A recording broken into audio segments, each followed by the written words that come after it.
We all burn out for Jax. We all burn out from time to time, and yet too few take notice and do anything about it. I was rowing in a boat that caught fire, and because I don't swim, I stayed in the boat and burned to a crisp like Richard did when he lit that crack pipe instead of putting it down and saving his life.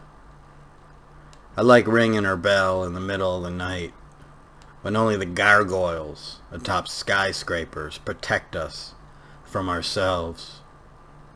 I listen to her songs, and I know what's meant by the rapture as I take Holy Communion from the grooves she lays down.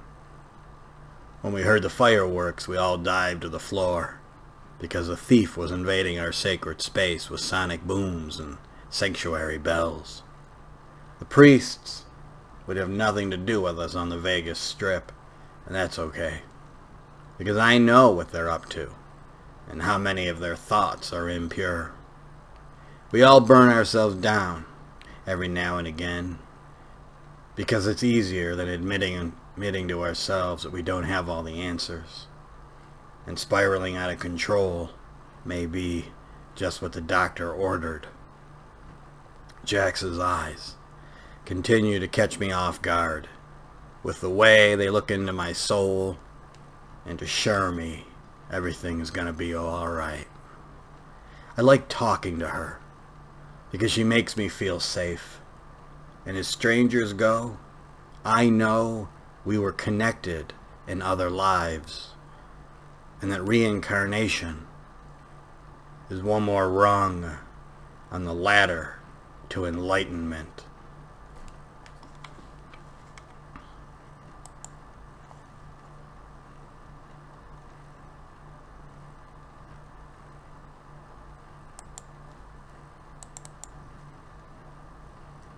Heroin for Lori. I've known Lori since the end of time. An apocalypse denied. Resistance is futile when we're all assholes. When I first met Lori, she was lilac. I was smitten from the jump. Let's stop kidding ourselves and live already. Drawn to her like an astronaut's drawn to their mothership. Fuck you, Jeff Bezos. You're not an astronaut. I was bound and gagged the day we laid together in Michelle's crawl space. Haunted democracies are not for the faint of heart. Lori's always known I would end up in the desert, hanging out among the abandoned and the frustrated. I stopped laying down my lodestone because the axle grease kept getting ensnared in my beard. She informed me while we were on the phone that I was shrinking. I told her my usual line that Jewish people are the only ones that truly know the horrors of becoming smaller. Sometimes, while masturbating, I forget to let go. And before I know it, all hell breaks loose behind the gates of morning. I've known her since we were both fledglings. Lori taught me all about the space-time continuum. She holds her breath and vanishes. Futility is not all it's cracked up to be. When you've lost the scent of your soulmate.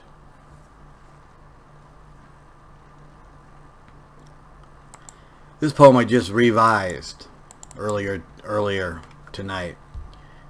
It's called, well, first let me read this one. It's called Grimy Love. It's for Juliet. High strung as the moon keeps affecting and creating. A spitfire in poetry dominatrix. The pit bull approached and I panicked. I don't remember this happening. Just like Juliet doesn't remember me ripping up her cigarettes on the way to Kosai. I recall when we would make we would bake cookies. It was the one thing we did together that caused no strife. Twin Peaks was another tactic to calm the turbulent storm while allowing me a respite from my own calamity of loneliness. When talking about the unvaccinated, we both get hot under the collar, because the thought that someone else's ignorance could cost us our lives is complete and utter bullshit. Grimy love isn't all it's cracked up to be, especially when our selfhood is hidden within the relics of our cloak and dagger hearts. When I tell people I was once a telephone psychic, it always gets a big laugh. But what they don't understand is that being an artist uses the same tool set, just for a lot less money. We're both night owls, and I believe that's because creative sparks await nightfall before presenting themselves in full regalia. I have a scratchy throat, which worries me because I cannot afford a visit from the ghosts of Christmas past, present, and future. This poem isn't making me happy, so I'm going to lie down. And when I get up, perhaps everything will make more sense. Or at the very least, not aggravate me so much.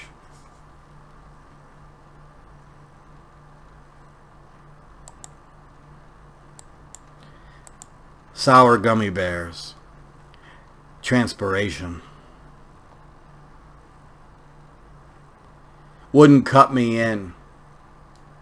Didn't deem me worthy to trip with. Left me feeling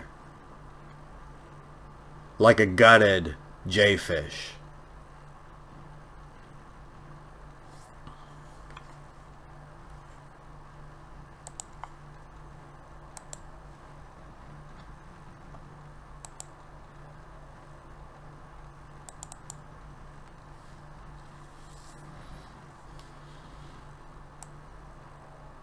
There's this painting, a new painting of Bob Dylan's.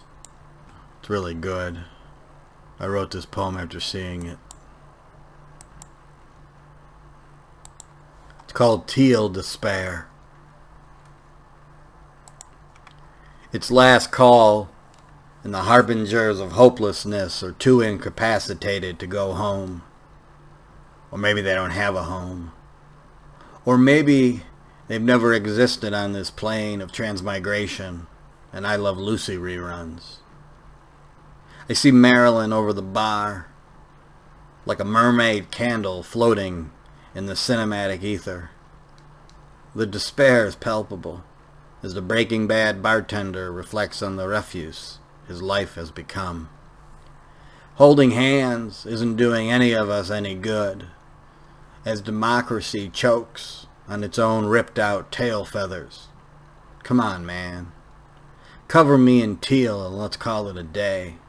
I'm tired of the listlessness you employ, like toy soldiers guarding a skeletal Fort Knox. We stand tall, or we don't stand at all, as an Astral Week's nutter recklessly pulls us beneath an irate riptide. It's last call, and there's nothing holding us back from accepting the death sentence, ordered by a translucent judge, like another takeout menu worn down from appetites unabated. Someone wanted victory. Someone else was willing to accept defeat, and nothing turns out exactly as it seems. And there you are, crying in front of the wilderness canvas, as your voice seeps into the paint, and your brush strokes set us all free. Thanks, Bob.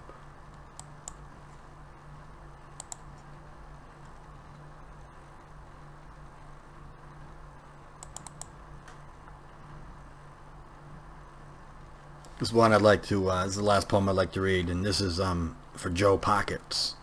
We all have a target on our backs. This isn't about black or white, stripes or polka dots. We all have a lot of love. Some of us need to work on our rage. Constant pushing only backs you into a corner. I'm Spartacus. Been a squeaky wheel for as long as I can remember. Now I'm thinking about Joe Pockets and the dear friends they've all become through the pandemic. He, Spartacus, doesn't know the word surrender because all that buys you is more self-loathing. It's a treacherous climb up the mountain pass, but if you don't try, you'll never advance. If your spirit's breaking, you're not alone. 2020 was a killer. 2021 isn't shaping up to be much better. If we don't start pushing back, the Republicans and the neo-libs, their deadly politics are going to wipe us out. Our humanity is on the line. We need to stop being sheep. We need to stop being electric sheep. Realize